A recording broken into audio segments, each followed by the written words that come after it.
Very interesting question. Is current day Sri Lanka the Lanka that we hear in the Mahabharata? No, in the Ramayana. So, in the Ramayana, we have heard about the most amazing city of Lanka, right? Which was originally the city of Kubera, who is one of the four Lokpals, basically, apart from Indra and Yamraj and Varuna. And he is the son of the great Rishi Pulastya. And he's also the step brother of Ravana. He is Kubera is the he's the king. He's the ruler of the Yakshas, basically.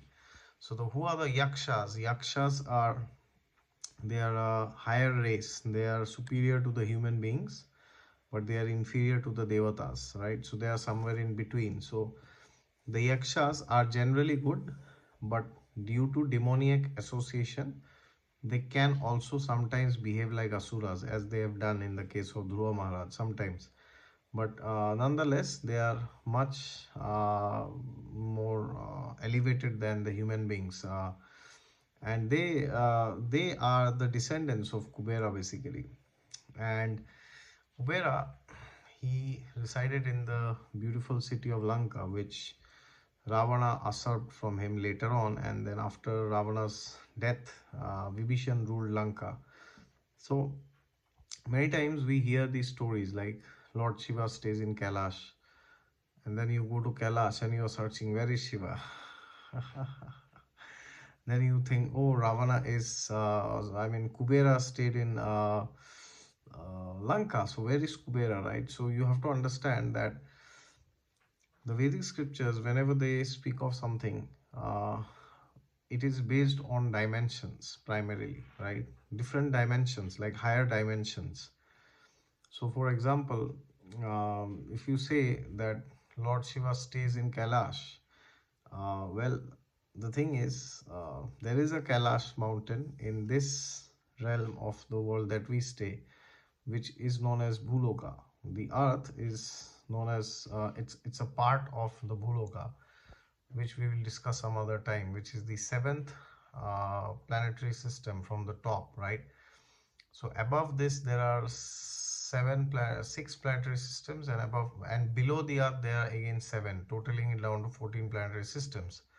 So the thing is that there are certain places, like if you go to New Delhi, if you go to Chanakyapuri in New Delhi, India, you will find, there are embassies, right? There is German embassy, France embassy, US embassy, and all these places things. And like in Germany, you have Indian embassy in Berlin, right? So the embassies are places where you get a feeling of being in that particular country, even though you are in your own country, right?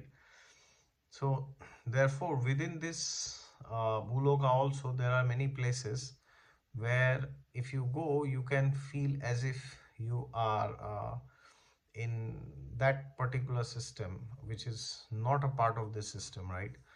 But that doesn't mean you are in that particular country, right? So if you go to a US embassy in India, it doesn't mean you are in the US, right? But that embassy has the power to take you to USA, right? So similarly, there are points within this Bhuloka where there is access to higher planetary systems, higher lokas, or to the lower lokas, right? So similarly, it's the same with Sri Lanka also, because you have to understand Kubera is the treasurer of the devatas. Imagine, I mean, imagine the level of, I mean, if Kubera had an Instagram page where he would be competing with all these, giants like Warren Buffett, Elon Musk, and Jeff Bezos and all. I mean, these people would look like cockroaches, right, in front of him. All the wealth of this entire earth combined is maybe not even like a dust in front of Kubera, right? He's so rich. So therefore, you have to understand that such a personality who is one of the Lokpals, he will not and he does not reside in Bhuloka. He resides in higher realms, right? For example, Yamaraj, he resides in Pitruloka basically. Indra resides in Swargaloka, right? So therefore, uh, Kubera definitely does not reside in the Bhuloka. He definitely does not. All right. So therefore, when we hear in the Ramayana that Lord Ram and his entire Vanar Sena, including Sugriv, Hanuman, and all this, they went to Lanka. So it is actually not the Sri Lanka that we know of, right? I mean, geographically it may be the same, but there is a much higher level of access which is granted, right? Access in the sense like you use a laptop and you may be a guest user, you have limited access, right? The laptop is the same hard disk is there, the same RAM is there, same processor, same GPU, everything is same, but your access is limited depending on your karma, right? So similarly, we have the example of the great sage Madhvacharya, who had gone to the Himalayas and taken initiation from the great sage Maharishi Vyas. Now, if you go to the Himalayas, you may not find Vyasdev. Why? Just because you can't find him? No, because you do not have that karmic access, right? We do not have that level of karmic access. So therefore, even today, when why only Sri Lanka or why only Himalayas? Even if you go to Ayodhya, or if you go to Vrindavan, or if you go to Mathura, you go to Tirupati, you may see, oh, there's all these trucks, buses, there's a lot of police, there is, cars, business, and all this is going on. But we cannot see the maturity and the spiritual nature of the dham, because we are very much conditioned materially to see only the material things, right? But it is said one who has spiritual eyes to see Vrindavan, that person can actually see. Okay. So similarly, if somebody has the karmic access, then within this material world, within this Bhuloka itself, within this earth itself, there are many points where, as I said, you have access to higher lokas, higher dimensions, right?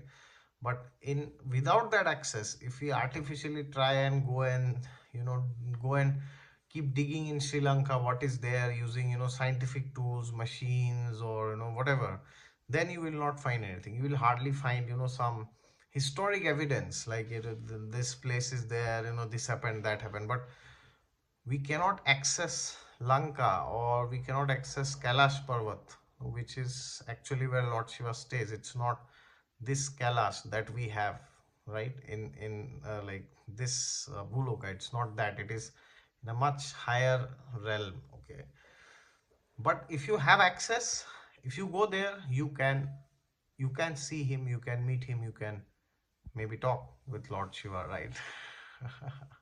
Like Lord Krishna says he says that I do not step a foot out of Vrindavan, right?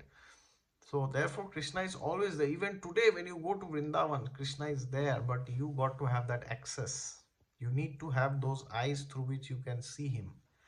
If you think, oh, Vrindavan is a part of India, it's in Uttar Pradesh, this, that, Vrindavan is this, that, you will never be able to understand Vrindavan as it is. Okay, so therefore, the answer to the question is the current day Sri Lanka, Kubera's Lanka. Well, definitely not, but I hope you understand that this is a game of dimensions. All right, thank you.